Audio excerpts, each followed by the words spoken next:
Welcome back to another episode of Flashback 64, the chronological Nintendo 64 podcast. I'm Goo, and I'm joined as always by McKenna. Hello. We did it, McKenna. We got through 1997 in our Nintendo 64 catalog timeline.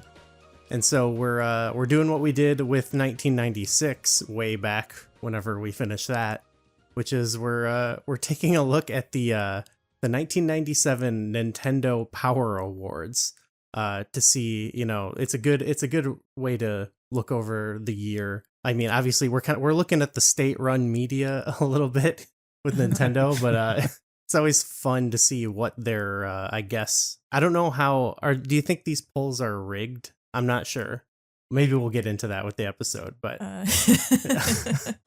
okay, we're looking back at an old gaming magazine, and who better to do that with than the guys from the FunFactor podcast. Returning to the show, we've got Aiden Moher. Hey, Aiden, how's it going? Good. Thank you so much for having me back. I had an immense pleasure being on that Donkey Kong or Diddy Kong Racing episode with Nick McConnell. I think about it like literally every day, so I couldn't wait to come back. That's so nice. Yeah, that's one of my favorite episodes. A lot of the manual reading ones end up being a lot of fun, but that one in particular, the unintentional Diddy Kong lore we stumbled upon, was truly eye-opening. Some deep cuts for sure. But we also have so I think it's since we did that episode, you have launched the FunFactor podcast, and we are joined by your other half on that show. We've got with us Ty Shelter. Hey, Ty. Hey, thanks for having me on. Yeah, it's great to have you guys. I love the show. It's really good. I think you. Before we even get into this, for our listeners who don't know, would you want to pitch them on the show, tell them what it's about and everything? The tagline is two old gamers review old video game magazine reviews. And so that's kind of the hook. It's like, if you know the podcast If Books Could Kill, from like the maintenance phase and you're wrong about Michael Hobbs and the other guy, Peter, the law guy. I only know him from his, social handles.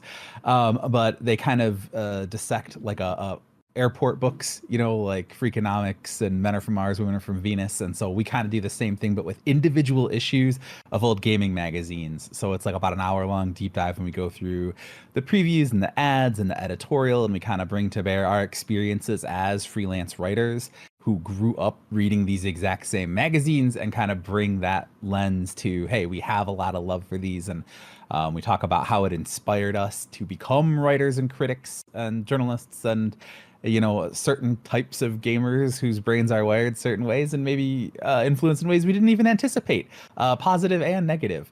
So we unpack all that, and we laugh and critique and joke, and just kind of bring that forward. And then we also talk to, in our bonus episodes, people who are involved in the production of some of that stuff, or people who are adjacent to the industry, and talk about their experiences too. Yeah, it's really cool, like the way, just seeing how different magazines handle their coverage and stuff. Or at this time too, one thing that you guys have bringing up lately that always sticks out to me is just the sheer amount of like consoles they had to cover in the mid 90s. Like it's an absurdly high number, and yeah, that just kind of that fascinates me every time and blows my mind. Yeah, it's like in one issue, I think there were 13 or 14 consoles. Yeah, we've had a couple where there was 13 in the same issue. Digits. Wild, yeah. And there's so much like homogenization now, and it feels like there's sort of like PlayStation, Xbox, which are the same console. There's Nintendo doing their thing, and then there's like the handheld PCs. That's pretty much it these days. Mobile. Wild, yeah. So like what we normally do with the new guests is we ask like their Nintendo 64 history, but I feel like we can get into that with a lot of our subject here. But I was thinking just in terms of your history, Ty, with gaming and stuff, and you too, Aiden, as well, like 1997, what gaming magazines were you really reading? I know you've gone into this on your show, but what were you reading, and like what were you playing in 1997? Beyond, we're going to get into the Nintendo 64, of course, but Next Generation and Game Players were kind of my two main ones, both Imagine Media products. And especially by 97, I was probably a little bit more in love with Next Generation. And as I talk about on the pod, I was, you know, so I was, that was the year I turned 16, right? So I thought of myself as being very intellectual, very mature, very, oh, I'm super smart. I want to appreciate these as art. I want the deep critique, and I want hard hitting interviews with the creators, and holding these big corporations to account, and the like great libertarian cyber frontier of the internet, and da da da da da da da da. But I was not above the fun of Game Players and the crazy fun that they had. And Game Players also, a lot of the reviews and critique holds up. They took their reviews very, very seriously. And again, it's mix of good and bad all in the same place. But those are the ones that I was most into. And 97, 98, I was starting to get Next Generation actually had really good forums that were kind of ahead of the curve. And so I was starting to join the community there and just being absolutely obsessed with it. Right on. What about you, Aiden? Like, what was your jam around this time? Yeah, Game Players was a big one for me growing up around this time. Loved it for the the reasons that Ty's talking about. I had a strong connection to a lot of their writers. Felt like it was a lot of the sort of the birth for me of that personality driven games media space. I liked, Chris Slate was great. Jeff Lundgren, Bill Donahue made me laugh. So Game Players was a big one. I would buy whatever I could get my hands on, except Next Gen. I did not read much Next Gen. I was not hoity-toity. I grew up on a small hippie island, so that was not really in my wheelhouse. But digging through, because I have a ton of old game magazines. I have most of them from childhood and my teenage years. This seems to be around the time that I started to get into EGM a little bit more, because I've noticed that my collection of EGM magazines from this period is a bit stronger than before. And once that happened, I kind of switched gears predominantly over to EGM, and that became my magazine of choice for, as long as it existed at that point. By 2001, the early 2000s, I was heavily into 1UP, 1UP.com, all the stuff they were doing on the web as well. And so kind of like dovetailed into that digital games media space for me. Okay. Yeah. So in terms of, like getting those, the more hard hitting journalism, I don't know if we're getting that necessarily in a lot of the Nintendo powers, not to like disparage the people who worked on it, but obviously, I think, I assume there's probably a limit to how like intense you can be with certain game reviews or things like that. But we love to go back and read them. That's usually what you were a little too young. I wasn't reading magazines at this time in our show either. So it's always just a fun like benchmark to kind of keep up with what's going on. But that's actually where I think FunFactor comes in for me, because it helps fill in a lot of stuff that we're totally we're missing a lot of. Especially in the year 1997, it's a pretty wild year for games outside of the Nintendo 64. Oh, yeah. There's Final Fantasy 7, right? That's the big one, yeah. PlayStation really established itself, I think, as like the market leader this year. To all you Nintendo 64 fans listening to this, but I think this was the year that Sony really took charge. Yeah, definitely. And that's another thing we need to maybe fill in, because you were saying beforehand, you were like, what games from 97 have I played that aren't Nintendo 64? What you had Tomb Raider 2. Tomb Raider 2, which we covered on the show. Yeah. I will say, though, I got a Nintendo 64 shortly after launch with Super Mario 64. I think I probably told this story on the last episode, but it wasn't until Final Fantasy 7 in like late 97 that I got PlayStation. So 97 for me personally was a big Nintendo 64 year, and looking at the list of games in this, this we'll be covering for this upcoming episode here, there's a lot of favorites on there. Like that was my 97 stuff, like Turok, stuff like Diddy Kong Racing, GoldenEye, Mario Kart 64. Like those were the games we were playing predominantly until Final Fantasy 7 came out, and then we became like an RPG. We went right back into our RPG roots. We meaning me and my friends. Definitely good year for multiplayer on N64. We're gonna even do an episode where we talk about that even more. Ty, how about you? Were you playing a lot of N64 97? What was your console of choice? Yeah, no, I had both PlayStation and N64. Loved them both for different things. They had different wheelhouses. This was after I started mowing lawns for money, and I ended up having a tidy little 5, 6, 7 client lawn mowing business. So summers, my standard rate was like $20. So all of a sudden I went from being like, okay, single mom, I get one console per generation, I get birthdays and Christmas, I scrape together allowance, to being like, let's make it rain, let's go, so having just a little bit of disposable income was great. So yeah, had Nintendo 64, and looking through some of the games on this chart, some of these I played to absolute bits.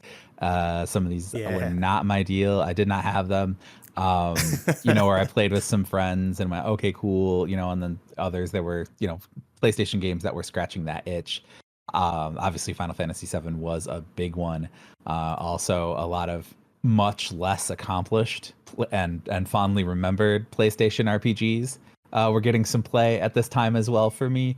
And of course also sports games. I was the very weird jock in the nerd group, so I loved my sports games. I was playing Madden, of course, and I was getting multiple football games, because there were multiple football games back then. Kids, ask your parents about having more than one football game per year. And then Triple Play 97 I actually remember playing a lot of. Final Fantasy Tactics, melting my PlayStation and going, hey, you know what's awesome when it's 90 degrees out and your PlayStation is melted? Star Fox. That is great. There you go. Yeah. Okay. So nice complementary consoles. So. Oh yeah. How's that? We're done with 97. I think it's had some high highs and low lows, right? Yes, definitely. I don't think we never had any periods where we were like, oh, this is rough. But there was never a time when we were like, wow, we've just played a bunch of amazing games in a row. Like, it was never like, they're on fire, But that's probably true of a lot of consoles. Yeah. Kind of went through the whole range. Great, mediocre, bad. Really bad, yeah.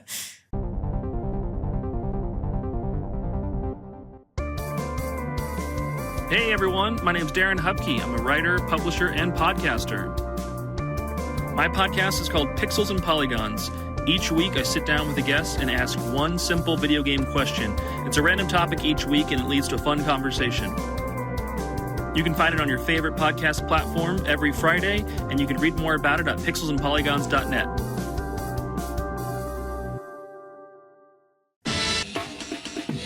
Let's talk about the actual awards. So I pulled up the results from their 97 awards, where they pulled their readers.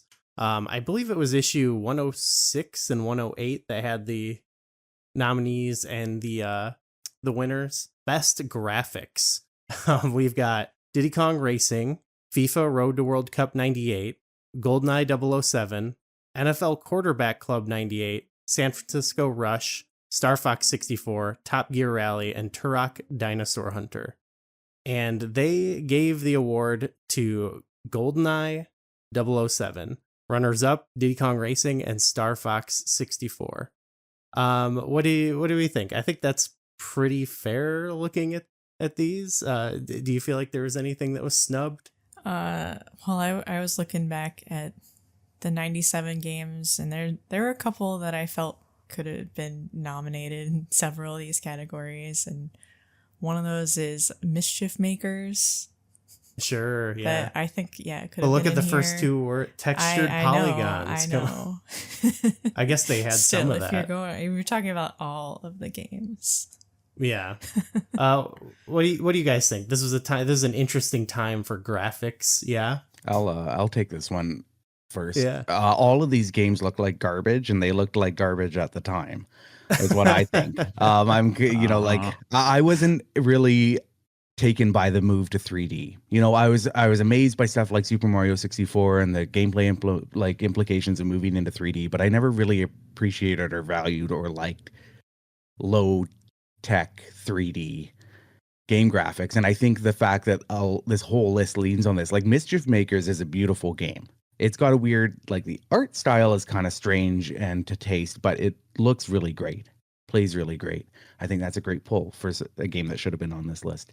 I don't think these games looked very good at the time, especially compared to the stuff that, you know, Square was doing on the PlayStation. So I was still like really into a lot of the, like, you know, preferring stuff like, you know, the hand-drawn sprites in Final Fantasy Tactics or the pre-rendered backgrounds in Final Fantasy VII. Was right up my alley. I think their runner-up, you know, list, Diddy Kong Racing, Star Fox 64, those are the two best on the list. No surprise, they're the two Nintendo games, because they always understood. I guess Diddy Kong Racing's not Nintendo. That's rare also. But, you know, leaning on like abstract art style rather than like realism, I think was really important back then, to have graphics that still look, you know, functional and playable. I really like Diddy Kong Racing, as we discussed last episode, but, you know, even at the time, it felt like we were compromising by moving into 3D for me. So I would give this none. Or writing in Mischief Makers. I like writing in Mischief Makers. I'm into that. Okay, well, maybe we can get, is this unanimous? What do you think, Ty? Yeah, well, I'm a little bit biased. I didn't like GoldenEye or own it. The only times I played it were in multiplayer mode, where it looked horrible. And I was like, okay, guys, no, this is not. I think it was for my birthday. It's like September 97. I got the first computer, and was immediately ripping it out and trying to put stuff in to be able to play games. But even at that point, I was like, you guys, this is criminal. This is completely unplayable. What are we doing? So I did not like GoldenEye. However, I played the pants off of Star Fox. It also weird. I know Doom was like old news by the time it came out on Nintendo 64, but I think that one, Doom 64, Doom 64 should have been on that list 100%. Fully agree. I mean, especially like even like head to head with Turok. Like I know Turok was like, you know, a big deal at the time, but even then, like graphically, people were like, this is, you know, 5 feet in front of you, really good graphics, and then who knows because of the fog. So I think Doom deserved a nod here too. I plan to bring Doom 64 up in a later category too. Okay, all right, I cool. think it's kind of like Okay. I really like Doom 64. I think it's a unique kind of take on the franchise, and the fact that they just built a whole new Doom game like around sort of what the Nintendo 64 was good at is something that's like, you know, not really appreciated in light of stuff like, you know, Turok and GoldenEye, which I don't think aged nearly as well as Doom 64. I think San Francisco Rush was a pretty good port too. N64 was kind of crying out for racing games for the first year or two, if I remember correctly, and I think San Francisco Rush was a pretty decent port of a pretty fun game. Yeah, and I, you know what, I should be clear. I enjoyed and played the crap out of a lot of these games. I just didn't like the look of them. Sure. I think too, yeah. I think the Doom thing, it probably gets what a lot of people at the time wouldn't have rewarded Mischief Makers for, because it's got like the sprite enemies and stuff. So, you know, I think now we can look back at that and be like, oh, this looks really cool. Yeah. Makes good use of the tech and the vibe mixed together. But people then were probably like, where's the polygons? You know? And we see a lot of that as we're looking through magazines from this time, because, you know, we're in the first season of FunFactor, we're looking at the transitional period between 16-bit and the 32, 64-bit era. And like 97 was also the year Castlevania Symphony of the Night came out. And it's one of the, in my opinion, one of the most beautiful games of all time, but it faced a lot of criticism in the media and like lack of coverage because it was still 2D. And that wasn't kind of pushing the narrative that I think the gaming companies were going for, which was like, oh no, the future's 3D. This is what we want. And the games media was picking up on that and really pushing 3D tech over sort of like what people considered old tech. So it wasn't just with the Nintendo 64, but I absolutely think that's why games like Mischief Makers or Doom 64 were probably penalized a bit, even though the tech, I think, holds up a lot better than most of the games on this list. Yeah, I think they've stood the test of time. I think I'll go with you. I think Mischief Makers, ultimate snub. Let's go with the best sound. We've got Clay Fighter 63 in a third, Diddy Kong Racing, Extreme G, FIFA Road to World Cup 98, GoldenEye, Star Fox, Tetrasphere, and Turok. And of course, they once again rewarded GoldenEye. Again, I think it's because people wrote in, and I think it probably was just I mean, the soundtrack of GoldenEye is amazing, but you start to see like, oh, I think people are just really hot on GoldenEye in general. Yes. They're gonna hype it up for every category. GoldenEye does have, there's the meme, the banger pause music, which I is do true. think is, you know, like is legitimately good. The music in that game was fantastic. So I'm okay with it in this category.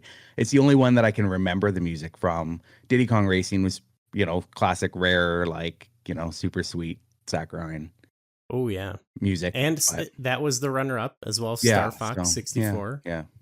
I see your snub. Any- You've got a snub in our script here, and I Oh. think you're spot on with that as well. I think that's a good one. Oh yes, yep. Bomberman 64, because I was really thinking like these ones that won, if any, you know, sound. Of course, there's like sound effects and all that, but just purely even thinking about the soundtrack, Bomberman 64 has just, it stands up just with as strongly as a lot of these other ones nominated. I don't even know why Clay Fighter is in there. I know why FIFA is. It had the Blur song, so you got to give it that. Which is any impressive snubs for on you? on a cart to have like a licensed song, but Blew my mind. Yeah. Yeah, Bomberman 64 was the one I thought of. Just with a lot of the sounds are really great in that. I'd say Mischief Makers again. Oh yeah, just for Shake Shake alone. Yeah. Just missed it. 1080 Snowboarding was released in the following February, 98. So that was one that was always very high on my list for sound and music. It could have come in and dominated this category if not, but For sure. interesting category I think for this one. Best story. We've got Blast Corps, GoldenEye, Harvest Moon for the SNES, Mischief Makers, Mortal Kombat Mythologies, Sub-Zero, Star Fox 64, and Turok Dinosaur Hunter. And once again, the winner is GoldenEye, with the runners-up Star Fox 64 and Mischief Makers. We love to see that. Yeah. What do you think, McKenna? What would your pick be, or what do you think about this? GoldenEye, it's based on the movie. Yeah, it's hard not to. I mean, they kind of have a baked-in story. I'm just waiting for the clean sweep for Mischief Makers, McKenna. Like you just like boom, everything, do what they're doing, but Mischief Makers. I mean, I'd say Mischief Makers and Star Fox probably have the strongest out of these. It's definitely better, I think, than GoldenEye, the video game. Like, I love that it recreates the levels and the moments, but like the game itself, the story isn't necessarily captivating. You know what I mean? And this is one of our favorite games we've played, but I'm like, come on, the best story? Like, you're just watching the movie along playing it. I'm not going to bat for any of these for a story. And again, that speaks to where I was at in 1997. Like, I was looking at, you know, I had come off games like Final Fantasy VI and Chrono Trigger, like, you know, the great Super Nintendo RPGs. Final Fantasy VII was right there. And I was still like, I didn't have a PlayStation, but I was playing Suikoden at my friend's house, Wild Arms, Beyond the Beyond. I had a friend who imported or like got a bootleg Japanese copy of Final Fantasy Tactics. But even on the PC side, like stuff like Fallout was coming out that year. And so like I was seeing examples of some pretty amazing stories in video games.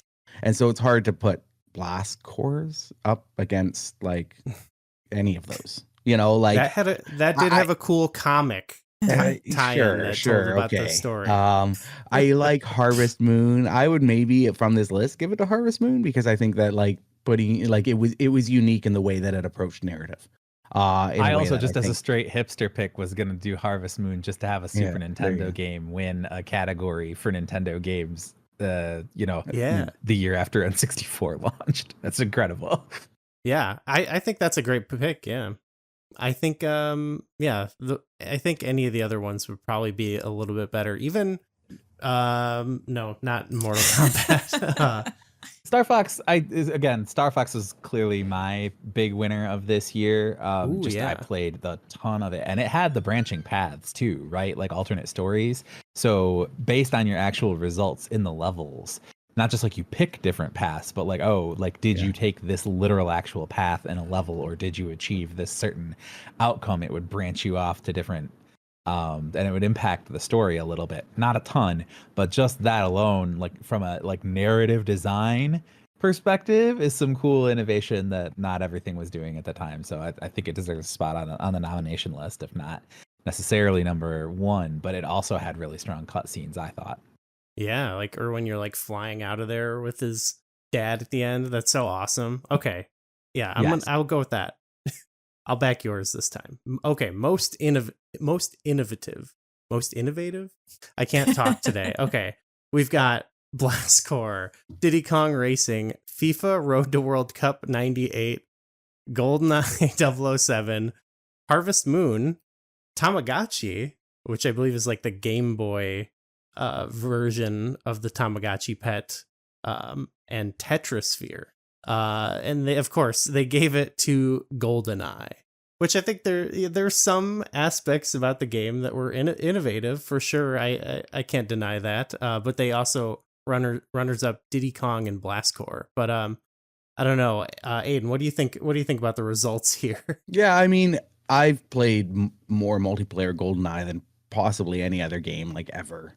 Over the those summers. There we go. Yeah. I think the way that it introduced, like I had been playing Doom over like a modem for years before this. So it wasn't new to me, but it was new in the way that we gathered in the living room and we're all playing on a screen together, playing first person shooter. The way we were, just kind of approaching that competitive aspect, it hit right because we were all teens, so there was that hyper competitiveness. I'm fine with that.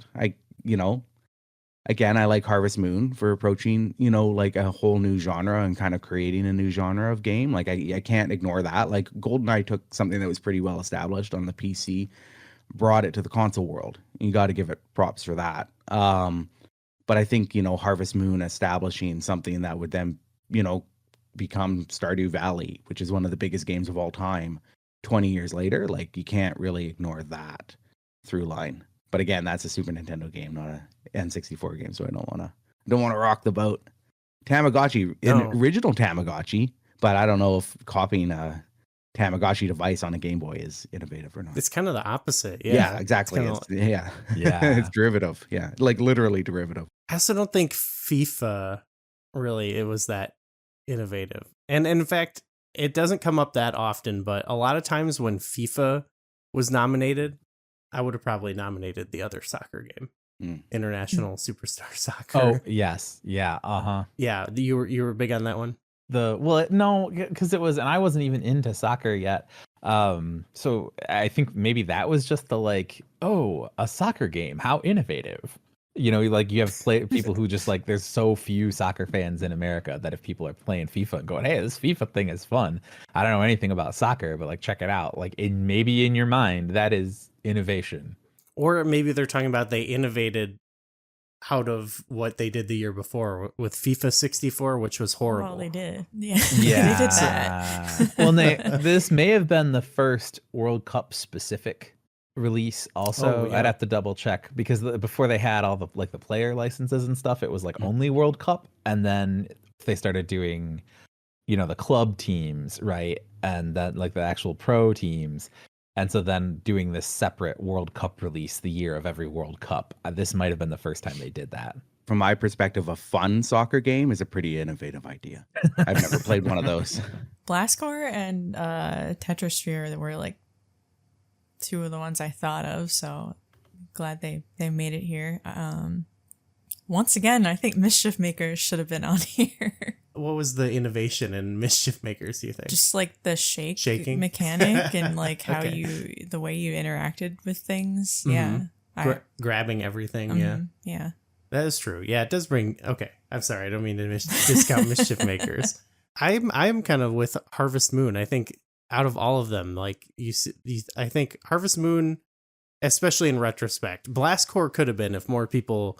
Where's our Stardew Valley version for Blast Corps? Like, where's our modern indie reimagining? That's what we need. Mm-hmm. Okay, best challenge: Aero Fighters Assault, Blast Corps, Diddy Kong Racing, Duke Nukem 64, F1 Pole Position, GoldenEye, Top Gear Rally, or Turok Dinosaur Hunter. And they gave it to GoldenEye, with runners up being Diddy Kong Racing and Turok Dinosaur Hunter. I will say GoldenEye is innovative, I think, kind of in the way it handles its difficulty. So I think it's kind of a good winner for that. Just like the different difficulty, objectives, depending on what you pick. What do you think, McKenna? I don't think Aero Fighters Assault should be on here. No. It's not challenging in a good way. I like some of the Blast Core challenges. They could get a little frustrating, but again, the way it kind of rolled that out too, like you had like the levels ramped up appropriately. There are some that were like, the this game sucks. without really getting into the really crazy challenges. Yeah, that is cool. Best challenge is a weird way to rank games. Yeah. But like the most, so I'm looking at a list in 1997 Nintendo 64 games, and I've actually like written about this game because it was so frustrating for me. It's War Gods, which was this really bad like fighting game on Nintendo 64. I think I rented it. I don't even know how I got my copy of it, but we had a copy of it for a little while. But there was this kid down the street. His name was James. And he was friends with my brother. He would come over and just spam attacks nonstop. And usually in games, you can kind of outweight or you can get around people just spamming attacks, not knowing what they're doing. But for some reason in War Gods, it was a combination of the character he picked and the way he just spammed attacks. None of us could beat him ever. He had no idea what he was doing, but he would just be impossible to take down. And that always got my goat because he was like 4 or 5 years younger than me, so I should have been able to take him down. So I'm gonna write in War Gods as best challenge, taking down my neighbor James in War Gods. Nobody could do it. I can't argue with that. Yeah, that game is something else. Oh, really? I'm glad you brought that up because it's an experience. It might be nominated for something somewhere, but yeah. How about you, Ty? What do you think about these this roster of challenging games? Yeah, no, this makes sense to me. I didn't have any that really stood out that they didn't have on here. I would be curious about Duke Nukem 64. I didn't play that one. I played other versions of that. So I don't know if that was challenge due to fun challenge or challenge due to total lack of playability. It's it's not the worst version of it, I don't think, but it's not amazing by any means. I would say Doom, if Duke Nukem can be on here, I think Doom would actually be better, Doom 64. Sure. And then to shout out your personal favorite, I'd say Star Fox should definitely be on here because it's the only one, I think, like GoldenEye, where it handles difficulty in like a much more interesting way. Probably one of the best. I would for sure take out Aero Fighters Assault and slot that in there. And maybe give it the W. The sort of organic difficulty curve of Star Fox 64 is pretty cool. Yeah, that's innovative. So, okay. Best play control. I love that. People don't talk about play control so much anymore. We've got Diddy Kong Racing, FIFA Road to World Cup 98, GoldenEye 007, Madden 64, Mario Kart 64, NBA Hang Time, Star Fox 64, and WCW versus NWO World Tour. And again, they gave it to GoldenEye with your runners-up Star Fox and Mario Kart, which I guess it was cool to see Mario Kart on here. GoldenEye play control nowadays, people kind of absolutely unplayable. Unplayable. Okay. Wow. GoldenEye on like original hardware, unplayable. The crazy like camera on is it the C button for the camera, and they don't allow you to invert the camera, like literally unplayable for me. Has no right to be anywhere near this list. Can't even and this is where I want to bring up Doom 64. Doom 64 I think understood that we had not solved 3D first person shooter controls on the Nintendo 64 consoles yet. And so Doom 64 has a fixed plane camera. It's like the camera from Doom and Doom 2. And it just works so much better. And you can sit down and play it right now in 2025. What is that? 28 years later. And it feels great. GoldenEye 64 is just such a nightmare. And the same with Turok. It's like, it's so hard to like trained on modern first person shooter controls, it's so hard to sit down and like completely dismantle all our like muscle memory and get back into these games that didn't really know what they were doing. So, you know, I would have put Doom 64 on this list far above GoldenEye 007. But then I also think like Mario Kart 64 still feels like a delight to play. Pitch perfect in its controls. Whereas Diddy Kong Racing, I feel, is kind of slow and floaty now and feels not as tight and nice to play. So yeah. Okay, that's nice. Anyway, Most people come go. on and tell us how much better Diddy Kong Racing is. So My preference is Diddy Kong, but I think Mario Kart 64 controls better. If we're talking specifically about play control. Oh, okay. Doom also it has a lot of good customization of the controls, you know. Yes. So that's How about you, Ty? What's your favorite play control?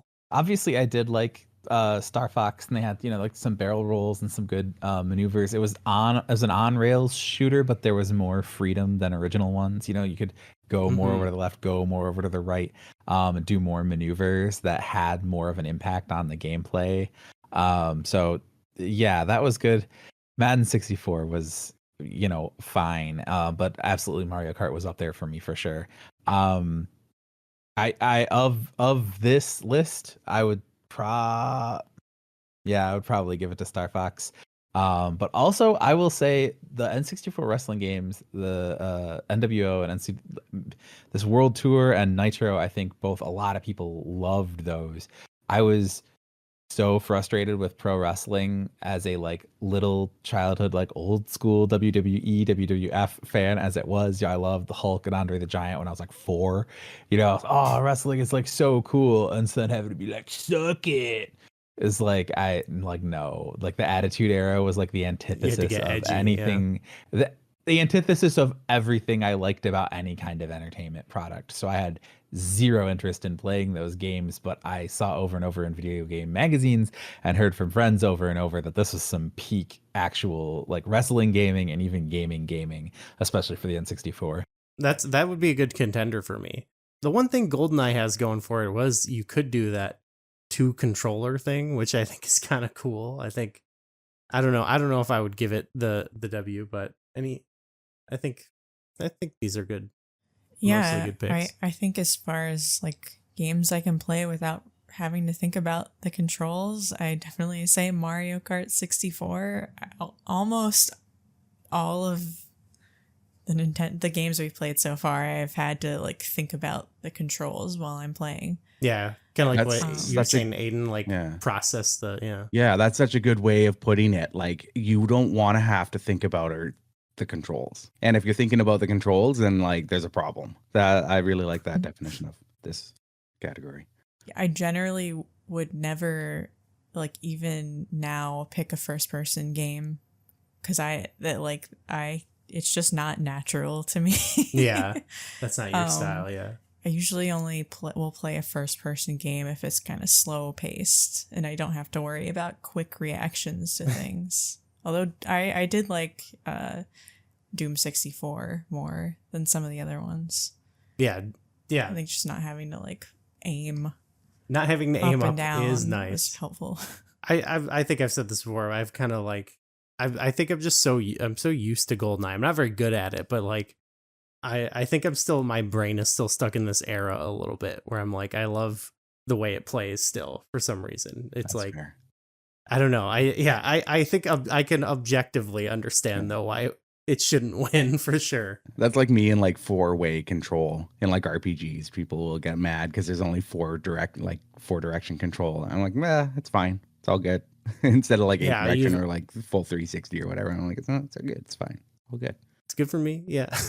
Okay. Best racing. We're talking about racing games. Best racing game. Here we go. Racing was apparently one of the hottest categories in 1997, though they don't say on N64. We got Automobili Lamborghini, Diddy Kong Racing, Extreme G, F1 Pole Position, Mario Kart 64, Multi-Racing Championship, San Francisco Rush, and Top Gear Rally, which I think is every racing game that came out that year. And the winner is Diddy Kong Racing. So I think this is our first non-GoldenEye win. followed by the runners-up Honestly Mario surprised Kart. they didn't find a way to give it to us. The tank level. Yeah, there you go. GoldenEye speed runs. Yeah. I don't know. In any of these like fire racing games to you, what do you think? Yeah, I mean, I love Diddy Kong. I came on to talk to you guys about how much I like Diddy Kong. I'm happy that it won. Mario Kart 64 got a ton of play. I still love playing it. Good. There's a lot of good ones here. Top Gear Rally, I like as well. Did Cruising USA come out in 97? Or was that 96? It was 96. Okay, Yeah. I like Cruising USA and Cruising World. Those are bangers. Okay, yeah. But wrong year, I guess. So yeah, I mean, yeah, Diddy Kong's a great choice. I like it. I'm honestly surprised that we don't see Mario Kart 64 on this entire like awards ballot more. Like, because it has such a legacy, and Mario Kart's still one of the biggest, again, like franchises out there, right? Like the big Switch launch game is a Mario Kart game, and so it's weird to see. You talk about Right. at the beginning of the episode, you asked, like, how much leverage did they have? Like how much bias were they expected to put into this? But like Diddy Kong Racing beat Mario Kart 64 for Racing Game of the Year. And like Diddy Kong was it published by Nintendo or was it published by Rare? Can't remember. But Mario Kart 64 was kind of the big one. Sequel to a huge Super Nintendo game, and they still gave it to Diddy Kong Racing, which is I think tells me that there was some leeway there for editorial kind of choice. Gameplay wise, like race the controls, I definitely pick Mario Kart 64. Although I do like a lot of the courses and the like story mode of Diddy Kong Racing. I also really enjoyed Extreme G. Yeah. That was a lot like a roller coaster track a lot of the time, which was pretty fun. And the music was great. It was kind of like their take on Wipeout, sort of like the N64 Wipeout, sort of. And then Wipeout came to 64, right? Am I right? Yeah. I think XL came to 64 eventually, but that was always my take on Extreme G. Was it seemed to be like their take on Wipeout, because F-Zero wasn't around yet, was it? I think we enjoyed it, but that's one thing we're waiting to see are these other games are going to come and like eat its lunch, basically. Yeah. But for now, Extreme G is one of our coolest in that genre. Nice. Ty, how about you? Do you have a racing game of choice? Yeah, it was Automobili Lamborghini. No, I'm kidding. I wish it were. I wish it were. I stood up for Lamborghinis that a lot. game a little bit. I was told it wasn't as bad as it could have been or looked necessarily. But I actually played a lot of Mario Kart 64, but not in 1997. I graduated high school in 99, and so my freshman year in college, somebody like the RA, the super senior guy had like a 36-inch TV, and he had N64, and so people played a lot of GoldenEye, which was one thing, but they also played a lot of Mario Kart, and so I played a lot of that. And then also years later, our church, it was my wife's childhood church, and I started attending once we started dating, and we got married in that church, and me and my groomsmen were in the youth room, and there was Mario Kart N64 with Mario Kart there. So while my wife was getting prepared by her bridesmaids, me and my groomsmen were in our tuxes just playing Mario Kart for like 2 hours. That's so awesome. Yeah, that's one thing I love about Mario Kart, especially I think over Diddy Kong, is just that I think it had such a wider net for people like in our general age group, that like if it's nearby a bunch of people, it's almost like you can all pick it up and jump back in, and it's like riding a bicycle, Yes, absolutely. Okay, well, perfect. Ty, you said you were a little bit of a jock nerd back in the day, so here's your category: best sports game. We got FIFA Road to World Cup 98, International Superstar Soccer 64, thank you, Madden 64, NBA Hang Time, NFL Quarterback Club 98, and the NHLPA and the NHL present Wayne Gretzky's 3D Hockey 98. That's how they wrote it in the magazine. I didn't know that was the full title, but the winner was NFL Quarterback Club 98, with your runners-up Madden 64 and Wayne Gretzky's 3D Hockey 98. Ty, Ty, since you were into the sports games, what was your pick from here? Yeah, well, unfortunately, it was Game Day '98 for PlayStation. Understandable, yeah. Yeah. And I had Madden '98. I think I tried Madden 64, at one point, and like I already wasn't in love with the Maddens of this era, and so that didn't help. It was not a better version of Madden. I did want to play NFL Quarterback Club, and I'd actually like to go back and do it because I love the Quarterback Club competitions. That's always great. They've brought them back for like Pro Bowl and stuff. I thought that was super That's cool. awesome. And the video, I don't know if you guys ever saw, but the video was great because this was pre-free agency or early in the NFL free agency era where players didn't switch teams very often, and people were arguing about, well, whose quarterback is better, okay, well then you line up all these quarterbacks and have them just like literally who can throw the farthest, who is the most accurate, and have these big bullseyes mounted on like golf carts and have like golf carts drive across the course, and they try and hit that golf cart, That's awesome. So yeah, so this very early skills competition thing, it's become kind of a standard thing in a lot of pro leagues, for all-star break type stuff. But yeah, so I did see that game and I was excited by it. But I think also I was partly mad because it was the NFL Quarterback Club it was like a carve out from the NFLPA. So that is why when you play like Tecmo Super Bowl, you have like QB Eagles instead of Randall Cunningham. Because individual quarterbacks were withholding their name, image, and likeness rights from NFLPA and then exclusively granting it to the Quarterback Club because they were like, quarterbacks, we're like, we're most of the marketing ourselves, and so then it would be weird because it was like, oh, let me get the quarterbacks in the Quarterback Club game. Okay, so the only real players are the quarterbacks and then only like 12 quarterbacks. And then like multiple of them are on the same team because they can, so like, so I can play as Randall Cunningham or Bubby Brister, his backup, but I can't play as my favorite team's quarterback because they're not in the Quarterback Club because they didn't. So it was like this whole big thing. Anyway, we did not need to take this long a digression. No. I think International Superstar Soccer is probably the best sports game that came out for a Nintendo platform this year. Even though I didn't play that much of it, I still think it pretty clearly head and shoulders above most of the rest of these. Yeah, that era of I guess game licensing and stuff is. I guess that's why you also have this really weird long title for the Wayne Gretzky game. Is I just imagine licensing all these things, and I think the power of a license does help a lot of these games. I think we talked about it on our FIFA episode, but that's why that got a lot more recognition because it had all the actual teams and stuff like that. So yeah, and when you play Madden, it's weird when you like a team comes up and it's like where they are from and not the name of the team. That's always kind of odd. So I can see why I got picked, but I think NFL Quarterback Club is one of the weakest on this list. But it probably had the power of football and the license, I guess. Yeah, I'm going to rep my country, Canada. I got to go for the NHLPA and NHL present Wayne Gretzky's 3D Hockey 98. It was a banger. And it was so good because it introduced like the heat tracking for the puck because non-Canadians couldn't figure out hockey.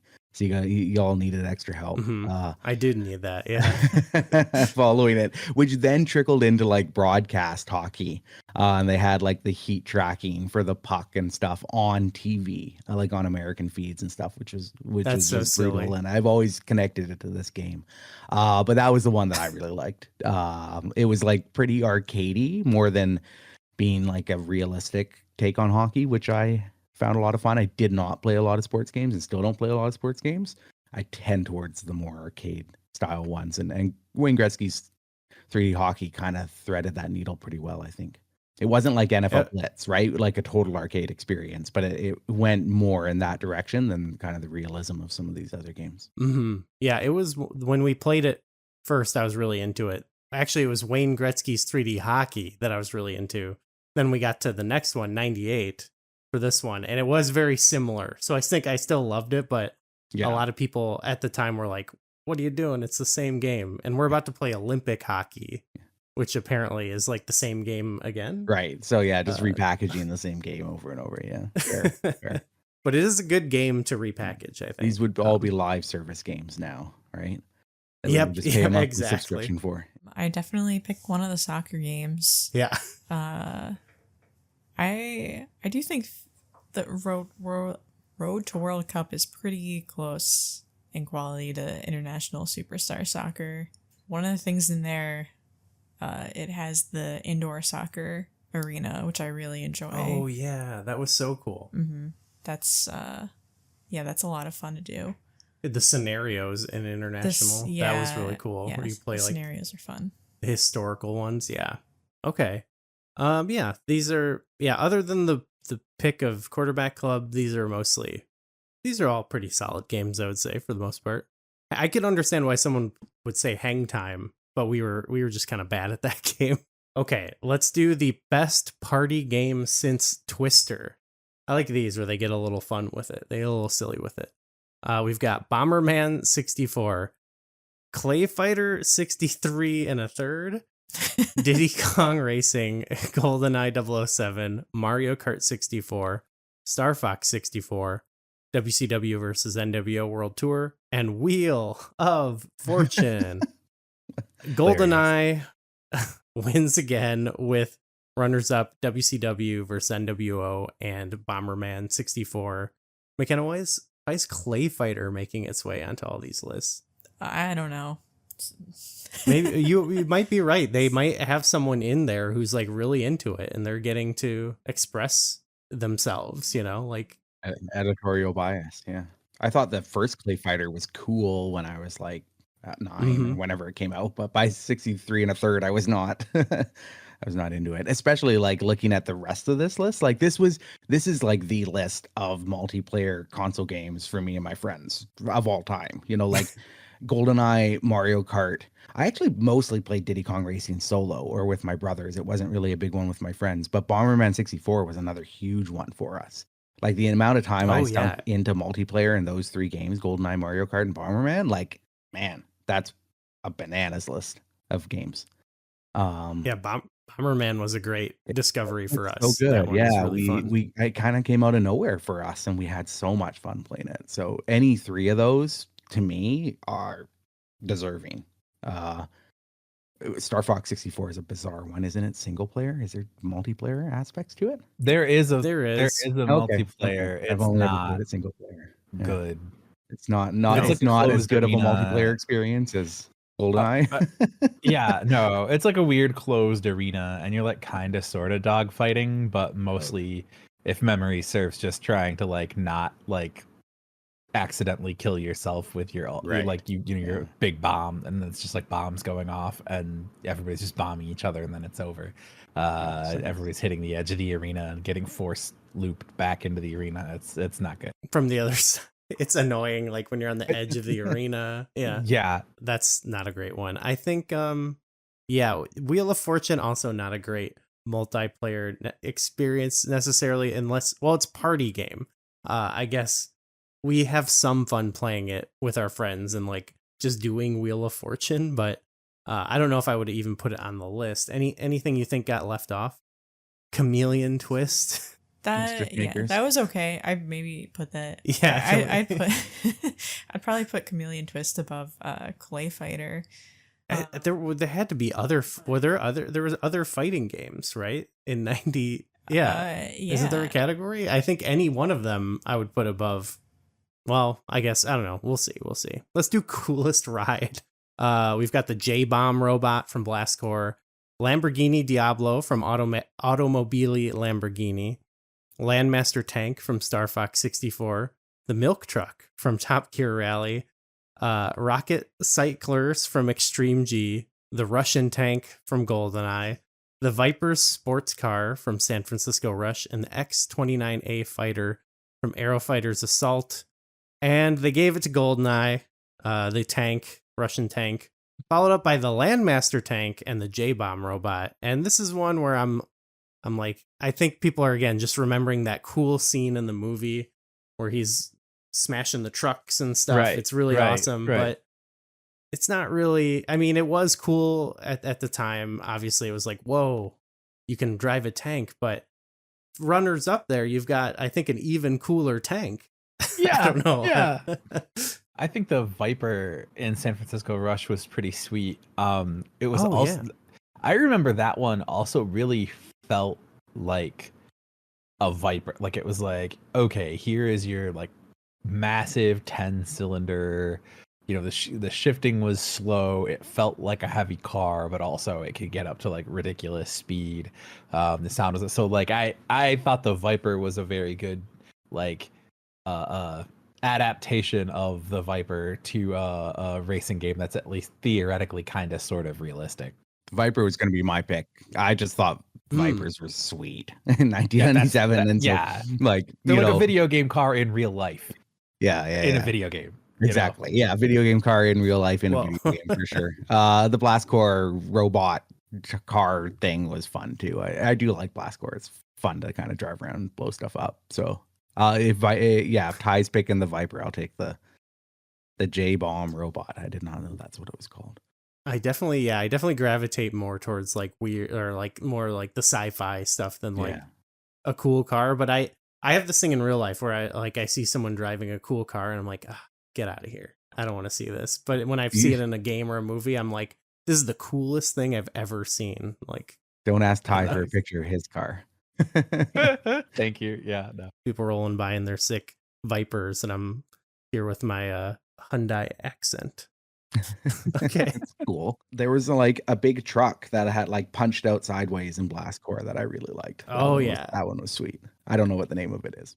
I would have put that on here. I don't remember that was called either. That was cool too. That was satisfying to. Yeah, you can't see to me, do. but I'm punching sideways with both of my fists right now. It's the listeners. best way to describe what it is. I think any of the vehicles in Blastcore could have been Fair. on here. Yeah, pretty much all of them. Why did I?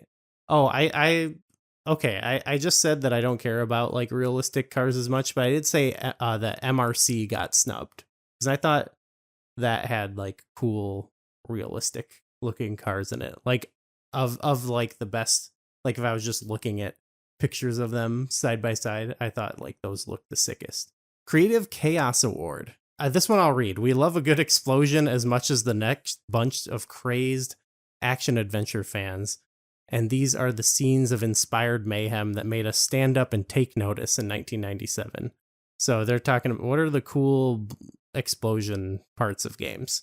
We've got blowing up the facility in GoldenEye, destroying the Tokyo Tower in Aerofighter's Assault, Sorcerer destroying Katina Base in Star Fox 64, crashing your car in San Francisco Rush, knocking down buildings in Blastcore, and using the Chronoceptor in Turok.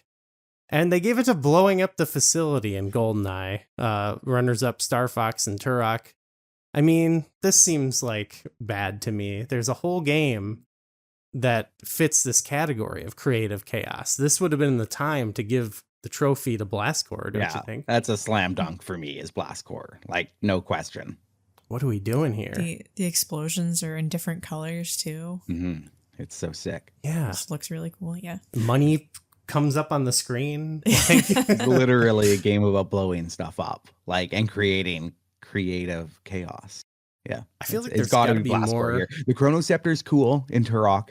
Like, that's legitimately cool, but I can't see how you don't give this to Blastcore.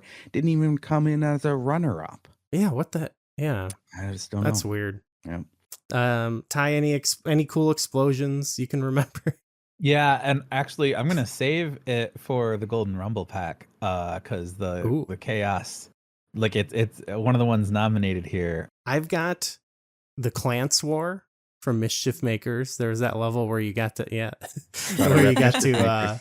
It was like a level where it's just like a war is going on. You got to pick up these different rockets and shoot. It was all like explosions and shooting the gun in the game. And I also have Bomberman 64. Like, what are we doing? Again, bomb is in the name. Pretty sweet bombs, like the spherical bomb explosions in it were pretty fun. It was like Ultima or from Final Fantasy 6, but in like 3D. Yeah, get the Tokyo Tower one off of here. I think we did that level and it wasn't that exciting, but Okay, we talked about it. Golden Rumble Pack.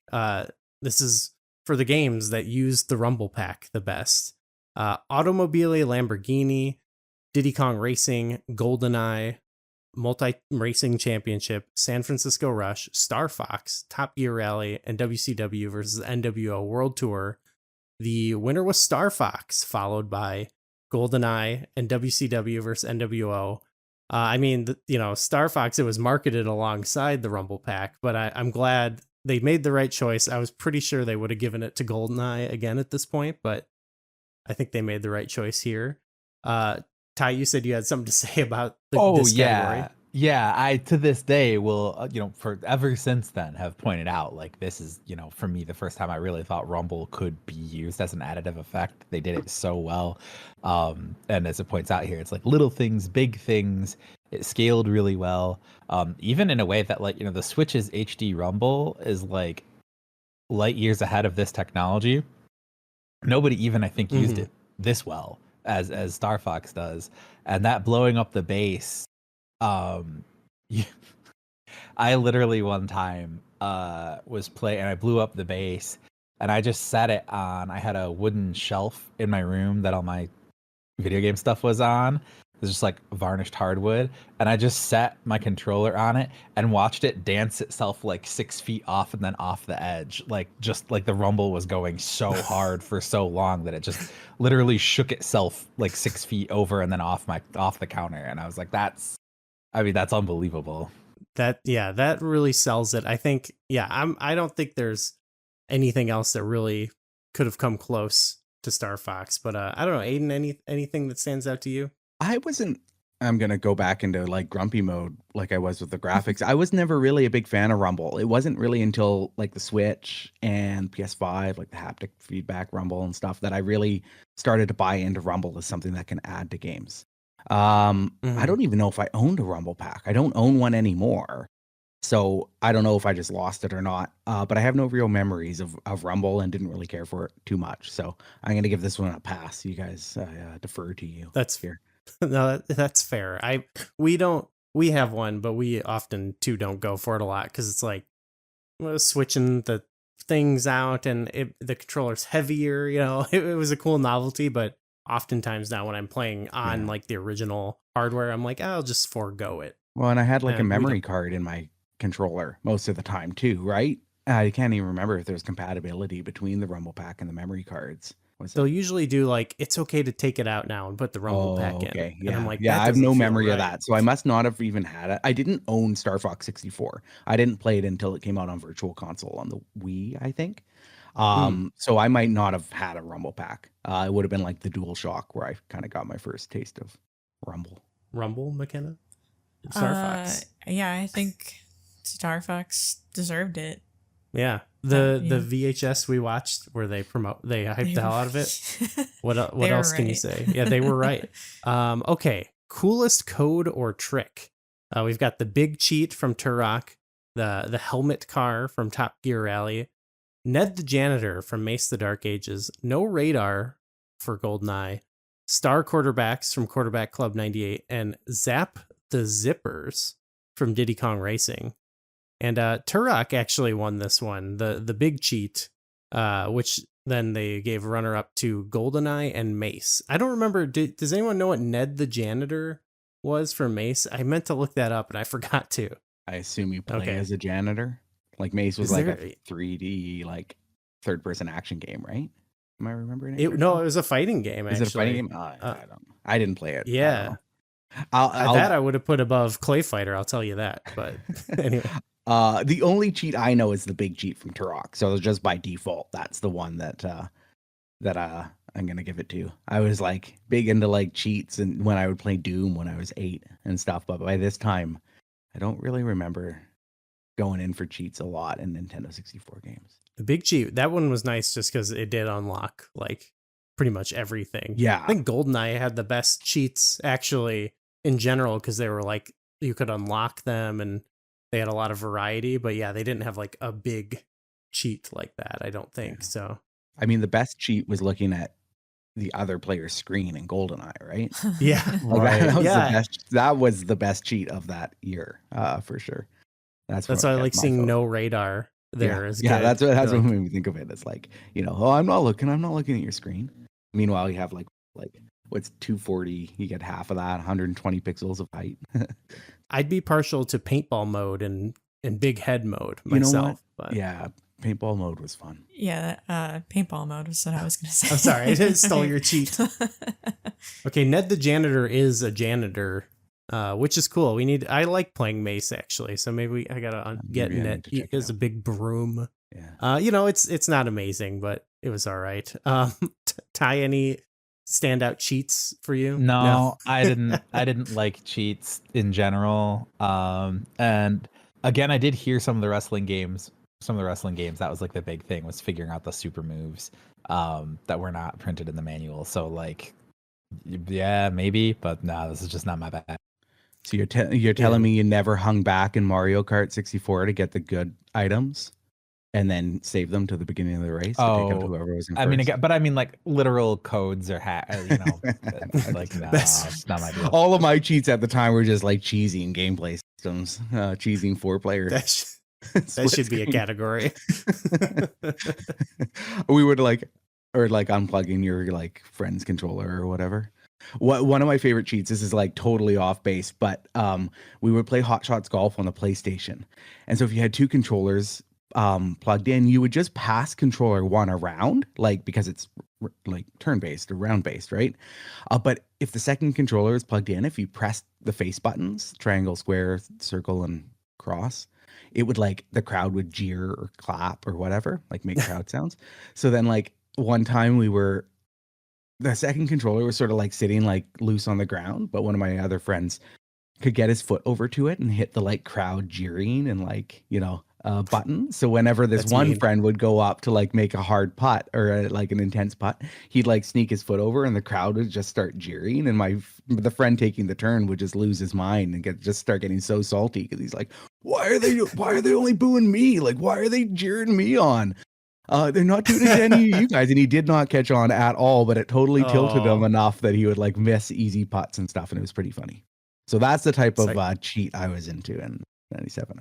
Psychological warfare. Just messing with friends. Yeah, psychological warfare, exactly. I will say I like the one cheat in Turok too, because there was like moments where it was like, I really liked the game, but yeah, there were parts on that version where it was like, oh, I don't really like this platforming part or whatever. And I was like, you know what?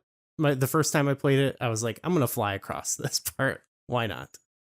Okay. Best hero or heroine.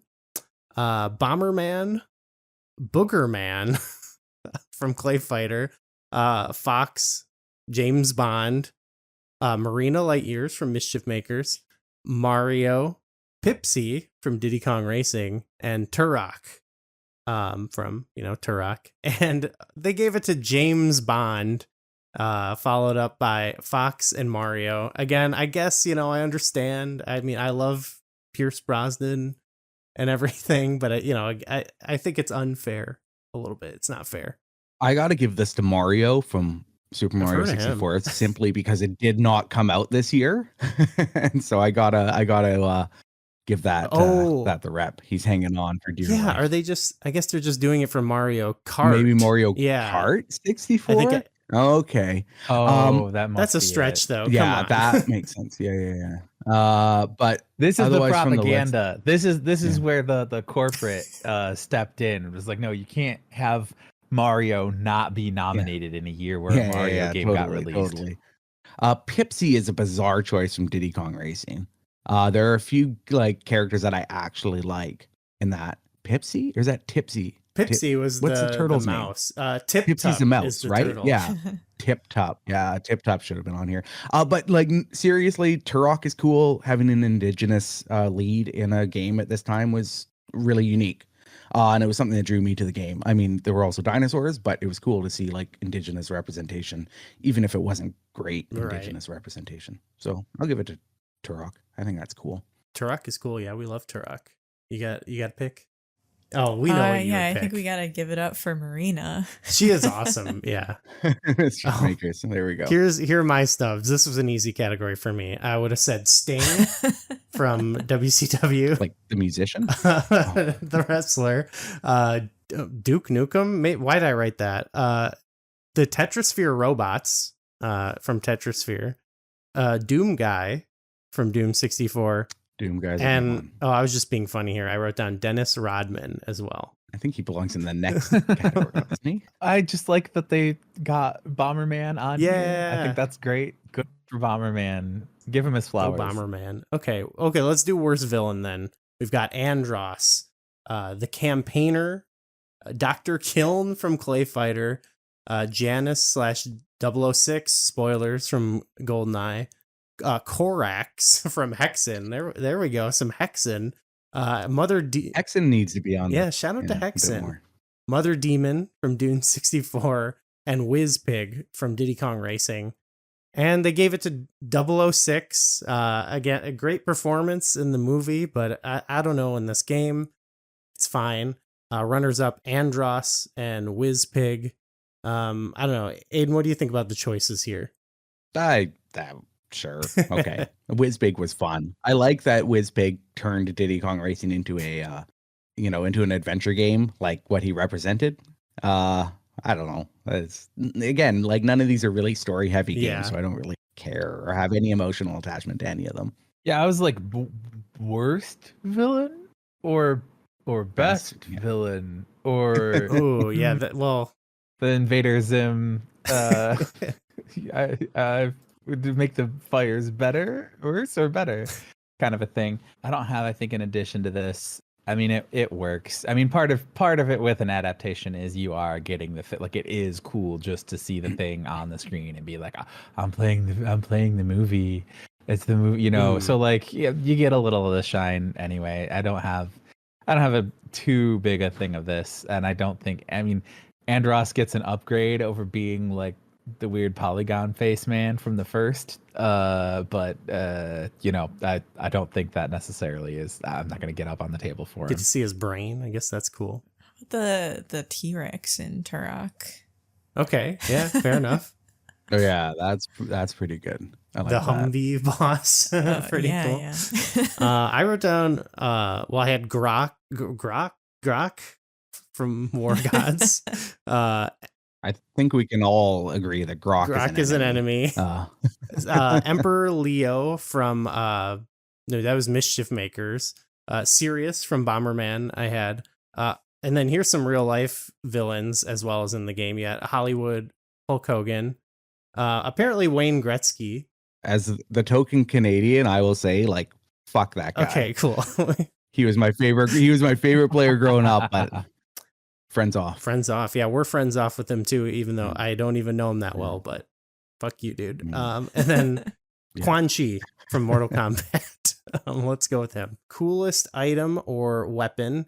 We've got the Flesh Gun from Doom, Tech Arrows from Turok, the Golden Gun from GoldenEye, the Quad Rocket Launcher from Turok, the Shrinker from Duke Nukem, Sniper Rifle, GoldenEye, and the Wraith Verge Staff from Hexen. And they gave it to the Golden Gun, followed by the Sniper Rifle and the Quad Rocket Launcher. I mean, you can't really argue with the Golden Gun, I guess. The Tech Arrows in Turok were cool, but yeah, I mean, the Golden Gun is it, I think. Golden Gun, like multiplayer, was such a jam for me and my friends. I can't argue with that at all. Okay, yeah. I wouldn't argue with that. Pretty solid, McKenna, you think? Yeah, I agree. I also just had the Blue Shell and Lightning from Mario Kart. I think need to be on there. Maybe Blue Shell might be worst item or weapon. Yeah, fair enough. It was integral though. You wait at the back, get the Blue Shell, then just run second place through the whole race until the very end. It's attack. I also had the tongue from Chameleon Twist. So, okay, this ties into this one pretty well. So we'll hop into the Golden Bandage Award, which is, I guess, like the worst thing you can do to someone in the game. So more Booger Man. We got Booger Man's Flaming Fart Claytality. A lot of fatalities. The Executioner's Axe Hook Attack from Mace. The Giant's Choke Slam from WCW. The Groin Smash Attack from WCW. Grok's Ragdoll Throw Attack from War Gods. Hey, War Gods. Yeah, War Gods. There we go. Headshots from GoldenEye. Morphic spinning blade attack from Dark Rift, and they gave it to headshots, followed up by the groin smash and the flaming fart. I don't like seeing the flaming fart on here. I would have given it to the Giants chokeslam attack, but I don't know. Any standouts? Maybe the chainsaw in Doom 64. Oh yeah, that's a big. Yeah, there's a lot of good stuff you could have from Doom. I also, again, I put the blue shell in lightning. That's why I felt like, what's the worst thing you could do to blue someone? shell fits nicely here. Yeah. Nothing felt better than a headshot in GoldenEye, taking out one of your friends. I gotta go with a groin smash. It's just always funny, whether it's 1997 or it's 2025. Like smashing somebody in the groin, it's perfect. Perfect comedy, perfect finishing move. Like they're not coming back from that. And everybody laughs. Well, we've got a couple wild ones to get through. We'll kind of speed through them here. We've got more annoying than the Spice Girls Awards, which last year was more annoying than the Macarena Awards. And that's a whole other subject we can get into. But they did apparently get a lot of letters from people being like, actually, the Spice Girls are cool. And they had to like address that, which is funny. Yeah. Oh, good. Because that was my first one. So I was like, I like the Spice Girls. I liked the Spice Girls back then. Like, yeah. I don't know. That was misguided. Yeah, some gamers how they get. Okay. Yeah. Fox, get this guy off me from Slippy. Classic. I'm coming in hot. Glenda from Arrow Fighters. Ow, wow, wow, wow, wow. Toad. Try something else. The Dispatcher from Blastcore, I think that was. Most everything John Madden says, I don't know. That seems kind of rude, right? We don't like him or something, I guess. Well, it's the number of samples. There's only so many times you can hear him go, oh, like the exact same digitized. Oh. That's fair. Oh. And you're kind of like, okay, I get it. If it happens like 8 times a game and you play 3 games a day, like it's like, come on. That's fair. Okay. So they also had having your car roll over and over and over in Top Gear. Fair. And Dennis Rodman always making a 3-point shot from the corner. And they gave it to Slippy, which is, I think most people, that's how they go with it. But follow up Toad. I actually love the Toad one. And then John Madden. I like the Toad one too. People didn't like the John Madden. I played Toad, like I main Toad in Mario 64. So I have fond memories of that sound. But it was annoying. I'll say the annoying thing for me for Madden was he would go in and just I think mandate certain things. So like the Cowboys, I think the worst offender was 96 for Super Nintendo, but 95, 96, 97, they would just make the Cowboys basically invincible. It would be all but impossible to stop them. Emmitt Smith would just he was just programmed to mash the stiff arm, which no other running back was programmed to do. And then he had 98 break tackles, so it was just you just couldn't tackle him. That was super annoying. The other thing was, it was right about this time, I'd have to double check, but it became known that Peyton Manning would take his time at the line and do a lot of audibles and counter audibles. So again, every other team, every other player, the computer would just they come to the line and snap it, and then Peyton Manning would burn down 32 seconds of the 35-second play clock, just calling audibles over and over. And it's this doesn't work. There's 5-minute quarters by default, guys. You can't have the computer just drain 30 seconds every time they get to the line for realism. It doesn't work that way. So that was infuriating. Wow. So it's it gives us some personality though, I gotta say. So I appreciate that. It's good. It was again, good attempt, but it goes back to everything with Madden where I ended up stopping playing it because it's okay, you have to compromise the game of football in certain ways in order to make it work as a video game.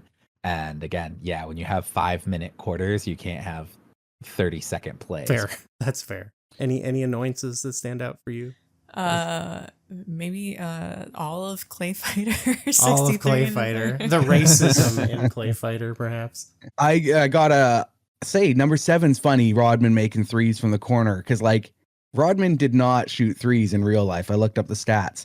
911 games played. He hit 82 3-pointers total, which I think Steph Curry does in a game. he had multiple seasons where he had 0 3-pointers made.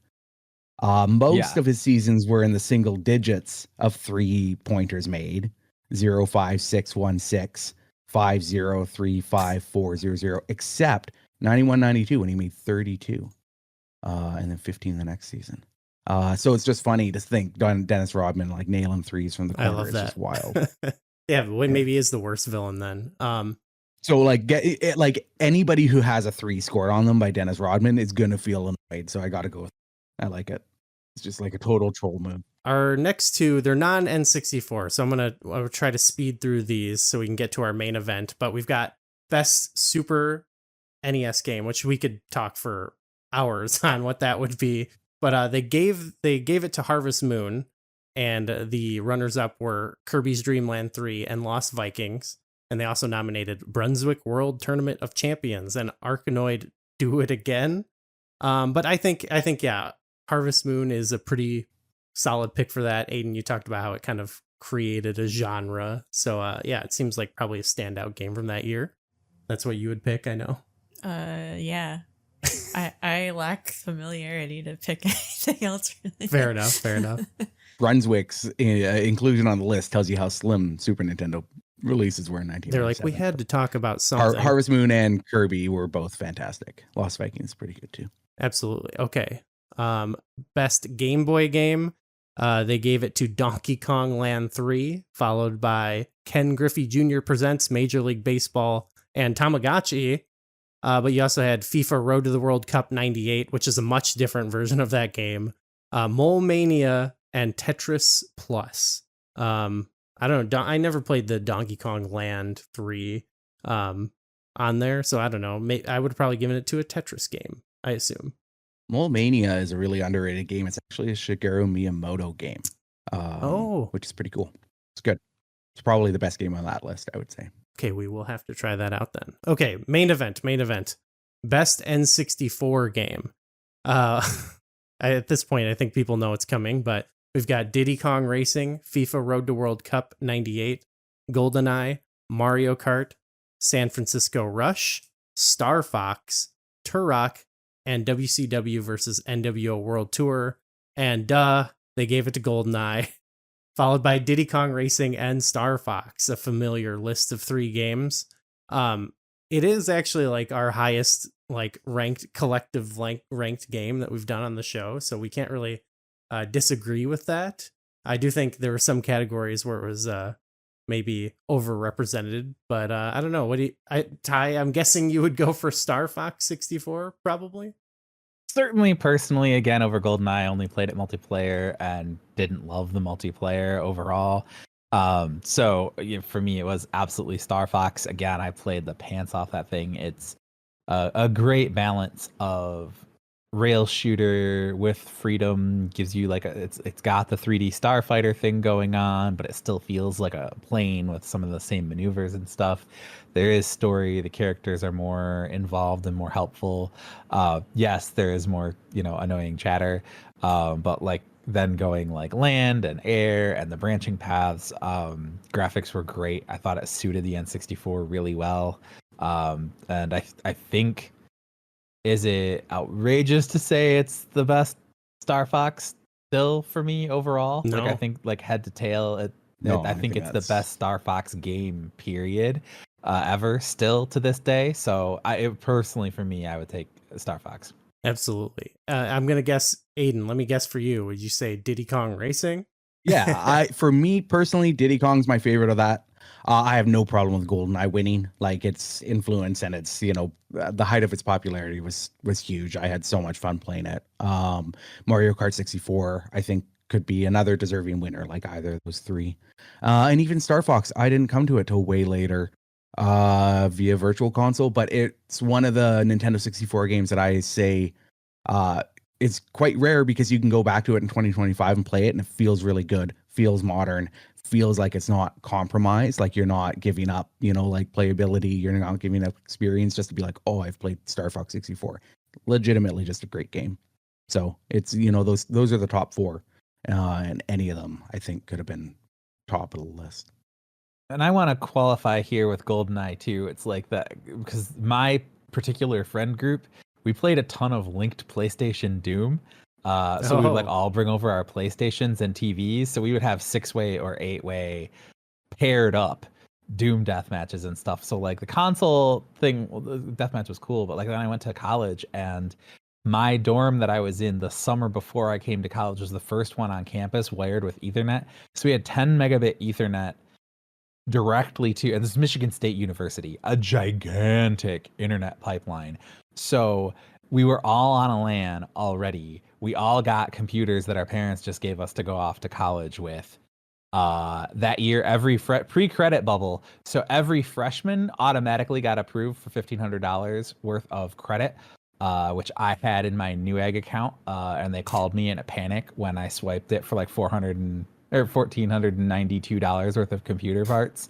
As soon as I opened up the envelope with the credit card in it, I was like, no, that's legitimate. That's me. And so then people are like, Ty, come on down. Brian's got like 4-way GoldenEye going on his computer. I'm like, guys, we all have Pentium 3s on a 10 megabit LAN. Like, just jump on my Quake 3 server. Like what?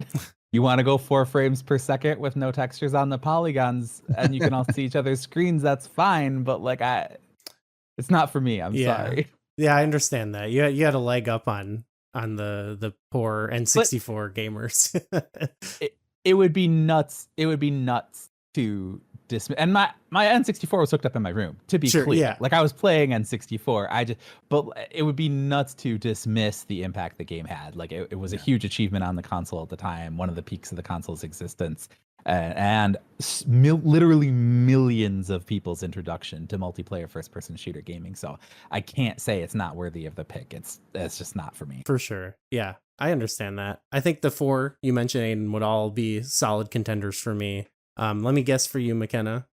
Mischief Makers? Yeah, that could have been one. I'd say that, or like Mario Kart 64, probably. We love Mario Kart. Yeah, always playing that with our friends. I would also throw in there as maybe not. I just wanted to throw out ones that I thought were great games from the year, but we talked about a lot of them. Doom 64. I really got into International Superstar Soccer. I love Tetrasphere, Bomberman, Blast Corps, and Mischief Makers. I would have loved to see any of them on the list. But again, this list is all pretty much awesome games that we got into. So I wouldn't, I wouldn't take issue with most of them winning, I guess. So. Hello, we are Kirby Conversations, a podcast on Kirby, along with other adjacent subjects like Smash Brothers, HAL Laboratory, and other related Nintendo games. In each episode, we take an in-depth, well-researched look at a Kirby topic, drawing on our decades of experience playing Kirby games, creating Kirby-related content, and working in and around the video game industry. I'm Sean Douglas. I'm a theater and video game journalist. And my name's Bridget. I'm an online Kirby commentator and collector. Our team also includes photographer and Nintendo ambassador Kai Captain Dangerous Parker and Gigi, the editor-in-chief of Wick Kirby. Join us for deep dives into Kirby's history, interviews with industry professionals, and even inside looks at Nintendo, as together we explore all things Kirby and HAL Laboratory. You can find Kirby Conversations on Apple, Spotify, or wherever you listen to podcasts. So yeah, that was 1997. It was a lot of fun to go through. Thank you, both of you guys, for giving us your time and coming on. Do you want to do a final plug for anyone? I obviously check out FunFactor Podcast. Where can they find you guys online? Yeah, the best place to find us online is at funfactorpod.com. That's the podcast website where you can find links to us on all the podcasting platforms. We're on YouTube. We're also on Blue Sky at funfactorpod.com. Same URL. You can find a link there on our website as well. And you can find me, Aiden, on Blue Sky mostly at Aiden is fun. So Aiden is .fun. And I'm there a lot. So you can find me there. Yeah, same for me. Fun Factor Pod everywhere. Funfactorpod.com, funfactorpod.com on Blue Sky. I'm TySchalter.com on Blue Sky, TySchalter. And absolutely check out, subscribe to the podcast, because if you like this, you'll like what we do too. Absolutely. Yeah. Always look forward to a new episode. Aiden, it was great to have you back. Ty, it was nice to get to talk to you face to face, I guess. Absolutely. Yeah. And McKenna? It was great to talk to you, as always, as we always are doing, constantly almost. Yeah, I guess everyone go check out the SoundStone podcast network that we just launched with our pals Darren from Pixels and Polygons and the fine folks at Kirby Conversations. You can find that SoundStone.network. And otherwise, check out all our stuff in the comments or in the description below. I don't know how to plug things properly. And yeah, take it easy. We'll see you in 1998. Goodbye. Bye.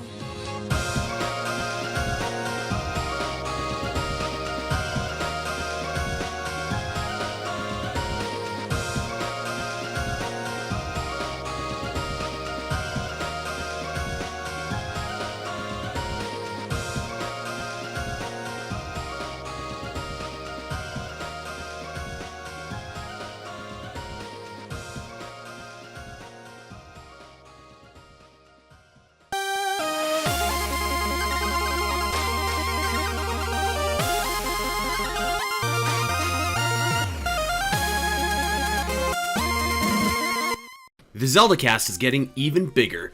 Join us on patreon.com/SPNet for access to the ZeldaCast XL, the new bonus show featuring podcasting's dynamic duo, Andy Spiteri and Gooey Fame. We're taking a new approach to do our bonus shows and giving you more of what you love, letting you get more involved in the show itself. Each month, we'll have some fun and play a few games, answer some Patreon questions, and discuss some Zelda topics on a more personal level. Consider joining for only $4 a month, and you can ask us questions about Zelda or anything else on your mind.